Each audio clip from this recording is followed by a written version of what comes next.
afternoon, hello, welcome back to the Beautiful Things channel. It is 3 o'clock in the afternoon on Thursday and I have just got back from what was the Knitting and Stitch show and is now the Stitch Festival.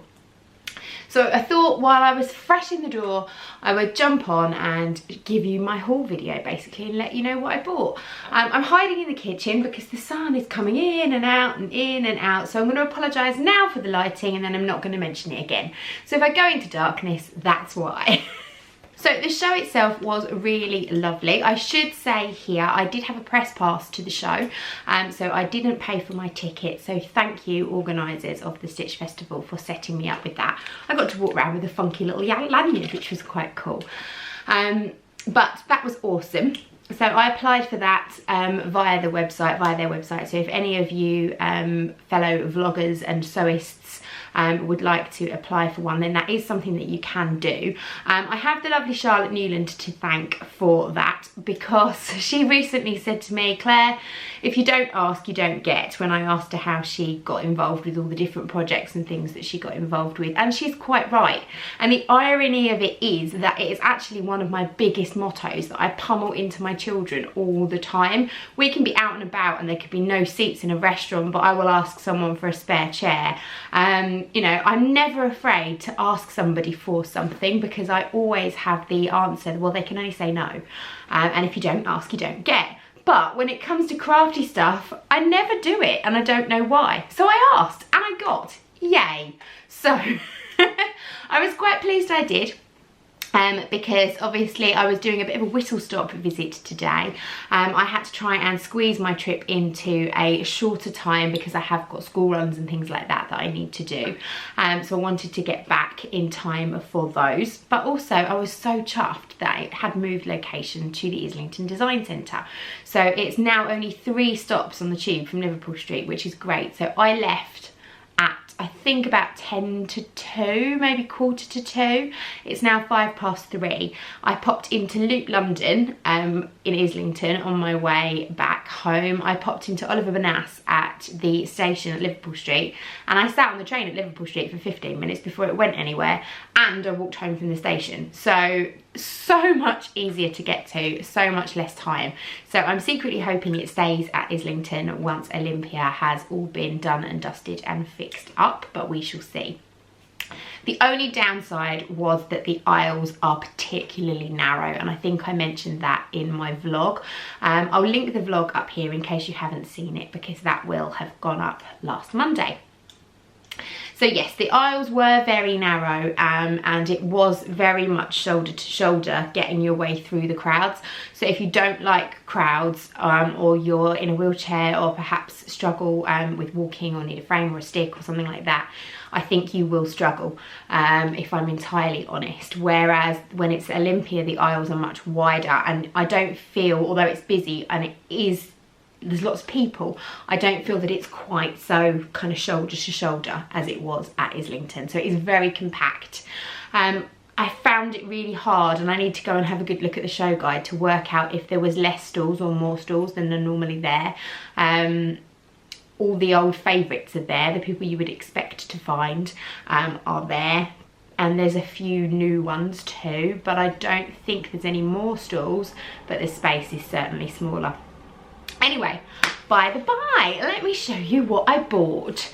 So in my vlog at the very beginning, I did say the things that I was allowed to buy because I was on a fabric ban, and I have been good. I have bought a couple of things that weren't on my list, but they're not strictly fabric, and I do have purpose for them. And I'm actually making excuses because a lot of that's rubbish. So let me show you. The first thing I bought was my 5.5 meters of drapey fabric that I needed for my Vogue pattern. Now, this is one of those fabrics that one minute I look at it and I love it and I can picture it, and then the next minute I look at it and I think, oh no, I don't know if I'm gonna like it.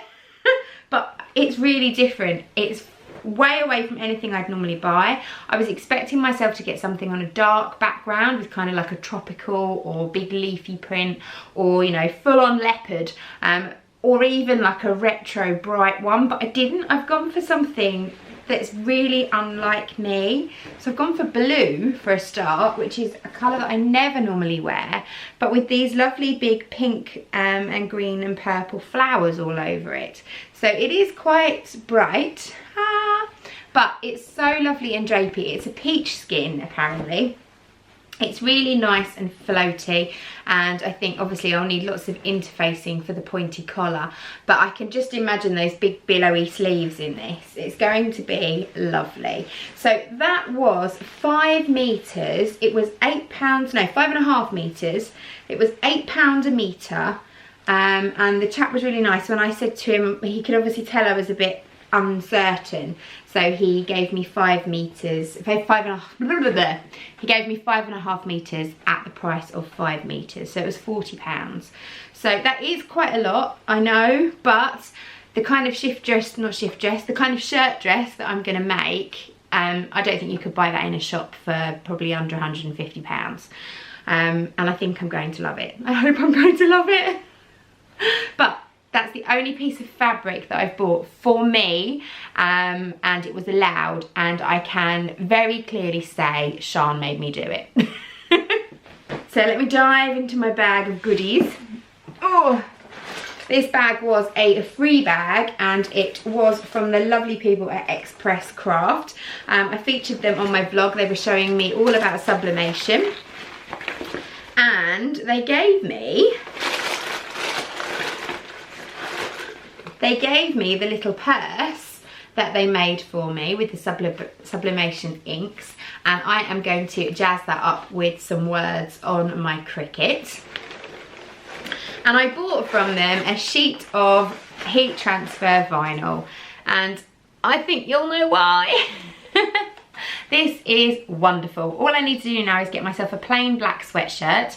I'm potentially going to go and buy some plain black Pontoroma so I can make a sweatshirt for myself, and this is then going to have Mother across the front of it, and that's Mother M-U-V-V-A, because that's what my kids call me. I'm an Essex girl, I love a bit of leopard. It would just be wrong. The one on their stall said Mama, and it was really cute, but it's got to be Mother for me. While we're talking vinyl, I then went on to see the lovely girls at Happy Fabric, and they were doing bundle deals of 10 sheets for a £5, no, 5 sheets for a tenner, or 11 sheets for £20. So I went for the 11 sheets. The nice thing is it comes with a guide inside the bag which tells you all about the temperatures and the times and everything else, what they're suitable for, what you can cut them on, whether you can mirror them, all sorts, which is really handy. Ooh. So I went for some neon ones. So I've got 5 neon colours. Ta-da! Which I thought would be fun. My plan with those is to make another t-shirt with a neon rainbow on the front. I've seen lots of people wearing jumpers with neon rainbows. It seems to be very fashionable, so I thought I'll try and make my own. Oh, it's all over the floor. I got 2 beautiful shimmery ones. One of them is like a silvery holographic mermaidy kind of shimmer, and this one's like a pinky one, but it's actually almost clear, so it gives a really nice kind of neutral pearly look. Who could resist rose gold glitter vinyl? Not me. And then they also do flock vinyl, which I thought was a bit different. So I've got my 2 company colours here in flock vinyl, and I think that is definitely going to be destined for a t-shirt. And lastly, some purple glitter. I had to find sheet number 11, and this was the one that was calling to me. So really pleased with that. So £20 bundle from them. I'm really looking forward to making and showing you some of the things that I can create with Happy Fabric. Now, what else is in my bag? Ah, yes. Oh, I should say where I got my fabric from. My blue flowery fabric was from the Material Magic, trading as the Fabric King. They are also on eBay as Fabric King, and they had some really, really beautiful fabrics. So do go and check out those guys. In here from Barn Yarns, I bought myself my Prim mechanical chalk pencil. They do them in spotty pink. How cool is that? And they also do them in spotty turquoise blue. So I got that one for Elspeth because she'd asked me to pick one up for her. I bought myself some spare leads. I didn't buy Elspeth any spare leads. If she wants some, then she can obviously pinch a couple of mine or go on to Amazon or somewhere and pick up her own. But I did really like the fact that they were doing them in funky colours instead of the plain navy blue. And then the last three things I picked up pretty much as I was walking out the door. I'd gone all the way around, I'd had enough, I was ready to go home, and I thought I'll just have a quick look around. Or the last four things actually. So Fabrics Galore had this gorgeous ribbing. I have absolutely no plan what to do with it, but I've got a real thing about rainbows at the moment. And I think it would look really nice on a grey t-shirt. So I might just do a plain grey t-shirt and put this as cuffs, a long sleeve one, as cuffs and a neckband, and possibly round the waist too. That's just going to go into the stash. So yes, a fabric purchase for me that I don't know what I'm going to do with. It's against my ban, but it's not strictly fabric, is it? Let's be honest, it's ribbing. So it's like haberdashery, so it can be allowed to go in the haberdashery box. That's what I'm telling myself anyway. I couldn't tell you what stall these were from. They've got Create Total, New Zealand, Netherlands. Create Total from Netherlands. NL? Yeah, that's Netherlands. It's vegan leather. And I've got this gorgeous goldy colour. No, the light really is bad. Hang on, I am going to have to sort that out. Let me just turn you this way a little bit. Turn it this way a little bit. Oh no. It's terrible, isn't it? We complain about the sunshine. Oh, let me come in a bit. There we go, that might be a bit better. So I've got a gold colour, which is really, really pretty. And I got this pinky colour, but again, it's kind of pearlised. It's really lovely. I can see the two together actually as a necessary clutch wallet. Maybe a gold necessary clutch wallet with a pink flap. But I've also got a pattern from Lavender and Twine that I bought ages ago for a really nice little crossbody bag. And I thought they would be really pretty for that too. And I've got rose gold hardware for that. So I could use the pink one, but I don't know. I just saw them, they were pretty. They were £5 each and they're quite large pieces. So I thought I would get both of those. Likewise, on one of the stalls, I saw a really nice gold turn lock, and I managed to get gold swivel clasps, gold sliders and gold D-rings when I was in Singapore, but I couldn't get a gold turn lock. So I saw this one. It was from the Sewing Sanctuary, and it was £4.50, so I've treated myself to that. So little tiny splurge. That's not bad, is it? Let's be honest. Tiny splurge of things that I don't really know what I'm going to do with. Oh, and let's include that too. So that's not bad. That was £6. So that's £10.50, £20.50 on splurgy things. Everything else has a purpose and is destined to be something. And all that vinyl, well, that will just get used up because what doesn't need vinyling? So yeah, I'm very, very pleased. Oh, there's one more thing. Where is it? Aha! Here we go.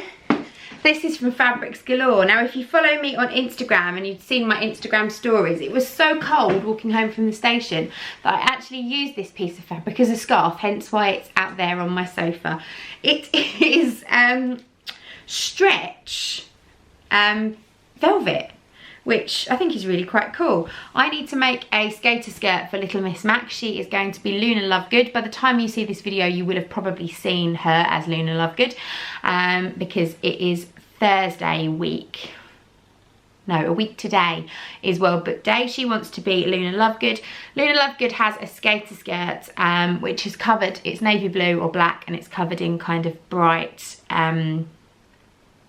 shapes and images and things, but she didn't like that skirt and she would never wear it. So she said to me she just wanted a magenta skirt, just a plain magenta skirt, and then she could be her own version of Luna Lovegood, which is fine.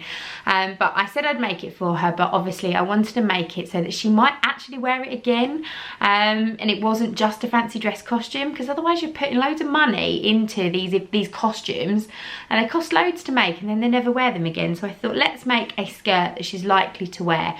So I got 3/4 of a metre, because 1/2 metre I didn't think was going to be long enough. 3/4 of a metre of this. I'm going to make a really simple skater skirt. I'm just going to use an existing skirt that she's got, lay it out on here and just get a rough idea for the pattern, and I'm going to whack wide black waistband elastic around the top. I'm not even going to make a waistband, so it'll be super simple, and I think she will actually wear it. This isn't magenta, it is like a burgundy colour, but I think she'll like it. At least I hope she will anyway, because, well, if she doesn't, it's tough, she's not getting anything else. So yes, this was £9 a metre, I think, which isn't bad, and it's actually really nice. It is like jersey on the back and then velvet on the front, and I could be quite tempted to actually make myself a dress in this. I think it would be really warm, and I tell you what it would make is a lovely sweatshirt. Ooh, with mother in leopard print, because it's kind of like velour. Oh, it's like those juicy couture tracksuits. You can't get more Essex than that, can you? I'm going on the website. I'm going on the website. I want some of this in black. I'm going to make myself a sweatshirt. Brilliant, love it. Okay, so that is my Stitch Festival London haul. I hope you've enjoyed it. I look forward to sharing my makes with you over the coming months. Do make sure that you subscribe to this channel so that you are able to keep up to date with what I make. If you haven't already, please hit that notification bell, and then you'll be sent a lovely little email or a little ping every time I upload a video, although I do only upload on Mondays and Fridays. Crafty something on Monday, BTHQ banter on a Friday. So thank you very much for watching. I will see you all again soon.